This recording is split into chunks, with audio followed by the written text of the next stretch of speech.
Hi friends, வணக்கம் and welcome to RK news Tamil Nadu channel. இன்றைய முக்கிய செய்தி: பகுதி நேர ஆசிரியர்களின் தொகுப்பூதியம் உயர்வு. செய்தியை முழுமையாக கேட்கறதுக்கு முன்னாடி நம்ம சேனலை சப்ஸ்கிரைப் பண்ணலாம். சப்ஸ்கிரைப் பண்ணிக்கோங்க. மறக்காம பெல் பட்டனை கிளிக் பண்ணிக்கோங்க. அப்போ தான் நம்மளுடைய அப்டேட்டட் நியூஸ் உங்களுக்கு உடனுக்குடன் வந்து சேரும். தமிழக அரசு பள்ளிகளில் பணியாற்றும் பகுதி நேர ஆசிரியர்களுக்கு கடந்த 12 ஆண்டுகளுக்கும் மேலாக பணி நிரந்தரம் வழங்கப்படாமல் இருந்து வருகிறது. இந்நிலையில் பகுதி நேர ஆசிரியர்களுக்கு பணி நிரந்தரம் வழங்க வேண்டும் எனவும் தொகுப்பூதியத்தை உயர்த்தி வழங்க வேண்டும் எனவும் ஏகப்பட்ட கோரிக்கைகள் வைக்கப்பட்டது. தற்போது வரையிலும் பகுதி நேர ஆசிரியர்களுக்கு தொகுப்பூதியமாக ரூபாய் 10,000 மட்டுமே வழங்கப்பட்டு வருகிறது. இந்நிலையில் கடந்த திங்கட்கிழமை முதல்வர் மு.க. ஸ்டாலின் அவர்களின் தலைமையில் நடைபெற்ற அமைச்சரவை கூட்டத்தில் பகுதி நேர ஆசிரியர்களுக்கு பணி நிரந்தரம் செய்து தொகுப்பூதியத்தை உயர்த்தி வழங்க வேண்டும் என கோரிக்கை வைக்கப்பட்டது. அதன் அடிப்படையில் தற்போது பள்ளி கல்வித்துறையின் கீழ் பணியாற்றும் 12,105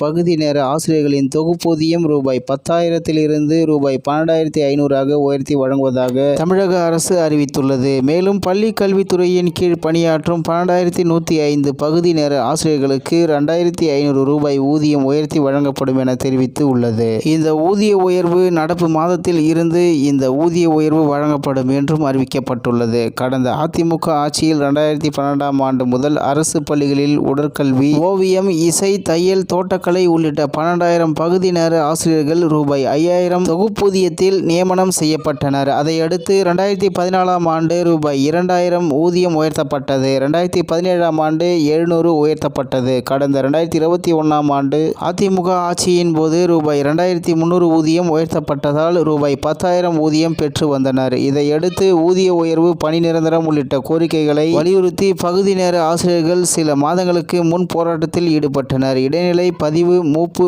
ஆசிரியர் சங்கம், தகுதி தேர்வில் தேர்ச்சி பெற்ற ஆசிரியர்களின் கூட்டமைப்பு, பகுதி நேர சிறப்பாசிரியர்கள் சங்கத்துடன் இணைந்து உண்ணாவிரத போராட்டத்தில் ஈடுபட்டனர். இந்நிலையில் பள்ளி கல்வித்துறை அமைச்சர் அன்பில் மகேஷ் பொய்யாமொழி ஆசிரியர்கள் நலனுக்காக பல்வேறு அறிவிப்புகளை வெளியிட்டார். மேலும் பகுதி நேர ஆசிரியர்களுக்கான ஊதியம் 12,500 உயர்த்தி வழங்க முடிவு செய்யப்பட்டுள்ளதாகவும், அவர்கள் ரூபாய் 10,000 ஊதியம் பெற்று வரும் நிலையில் அவர்களுக்கு ரூபாய் 2,500 உயர்த்தப்பட்டு ரூபாய் 12,500 ஊதியமாக வழங்கப்படும் என்றும் தெரிவித்திருந்தார் என்பது குறிப்பிடத்தக்கது. இத்துடன் இன்றைய முக்கிய செய்தி நிறைவு பெறுகிறது. நன்றி, வணக்கம்.